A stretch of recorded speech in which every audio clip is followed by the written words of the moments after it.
Friends, నేను బాణం చూపిస్తున్నా. ఇది విల్లు, ఇంగ్లీష్లో బో అంటారు. ఇది బాణం, ఇంగ్లీష్లో యారో అంటారు. దీన్ని ఈ హోల్లో పెట్టాలి.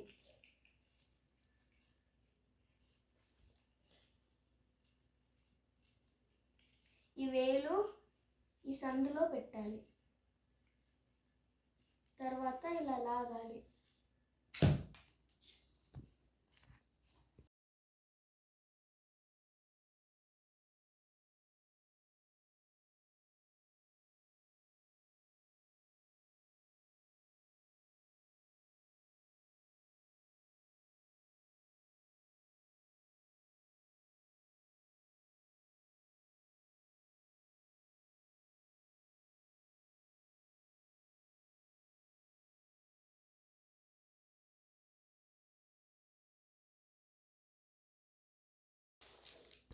Please